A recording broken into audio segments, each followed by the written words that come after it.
Welcome to The Explainer, where we break down big ideas. Today, we're diving into something really powerful, a model of adult development from Dr. Suzanne Cook-Gruder and Peter Widmer that's basically a map for your own inner growth. So let's start with the feeling I think we all know. That feeling the poet Goethe just nailed right here. It's that sense of being pulled in completely different directions, wanting two opposite things at the exact same time. If you've ever felt like you're basically run by a committee of different people, you're not alone. It's a fundamental part of being human. One part of you is ready to hit the gym, and another part is screaming for pizza on the couch.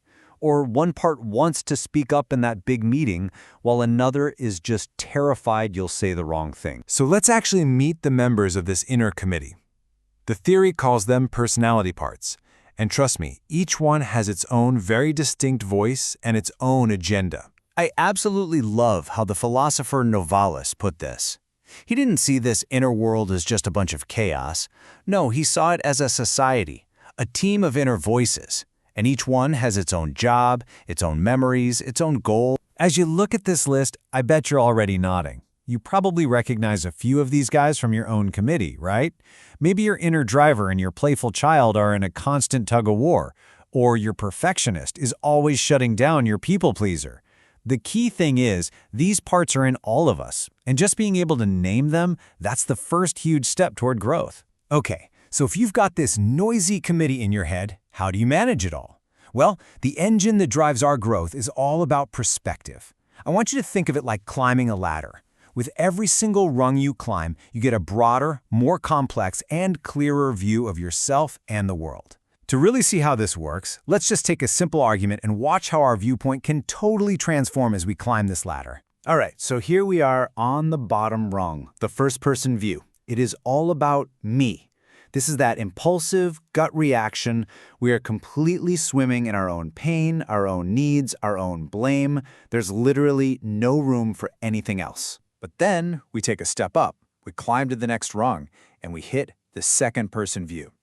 Now this is where things get interesting. We start to decenter from ourselves. We can genuinely try to step into the other person's shoes and see the situation from their point of view, to understand their feelings. And then we climb even higher, up to a neutral, third-person perspective. This is like being a fly on the wall, just watching the interaction objectively. We can step back and look at our own reactions and wonder, look how I'm behaving. Could I react differently? This is where real self-reflection begins. It's a total game changer. And at the very top of the ladder, we get the fourth-person view. From up here, you can see the whole system, the entire context of your relationship, your shared history, all those invisible patterns that have been influencing both of you for years. Now, this ability to expand our perspective, to climb that ladder, it doesn't happen by accident. It unfolds in really predictable stages, which this model groups into three major phases of growth. And getting this progression is so important. We start in a pre-conventional phase. Here, the world revolves around me. The central question is always, what about me? Most of us then move into the conventional phase. Now it's about identifying with our group, our family, our team, our nation. The focus shifts to, what about us? And then a few people might continue to grow into the post-conventional phase, where you take this huge, world-centric, systematic view that asks, how does all of it fit together? So really, this model gives us a map of our own inner world. It's not about stuffing people into boxes, not at all. It's about understanding the territory, so you can see where you are, where you've been, and maybe where you're headed next on this journey. So what's so special about getting to that post-conventional territory? Is it just about being smarter or thinking in more complex ways? No. It's about becoming more whole. The key word here, the one to really remember, is integration. See, as we develop, we stop rejecting parts of ourselves. All those bits that our conventional world told us were, irrational or messy or unproductive, we actually start welcoming them back. We invite them back to the committee meeting. We start to actively bring back all these sides that modern life tells us to suppress. We begin to trust the wisdom of our body, to value the intelligence of our emotions, to listen to the guidance of our intuition. We make space for play, for spirituality, and even for our own messy contradictions. And that's how we build a richer, more complete sense of who we are. Now, this whole journey, it isn't just some abstract psychological exercise.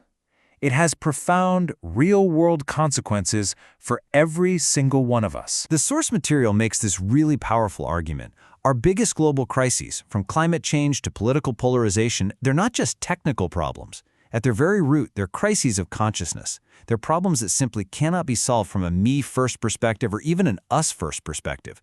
They demand that higher, more systemic, more compassionate way of thinking. And this brings us to the core takeaway. Our inner development is not some self-indulgent luxury. By getting to know our inner committee, by climbing that ladder of perspective, and by integrating all the parts of ourselves, we don't just become more whole individuals. We are literally cultivating the capacity we need to build a more functional, compassionate, and sustainable world. So let's just leave you with this. Your inner committee is meeting right now. Who's in charge?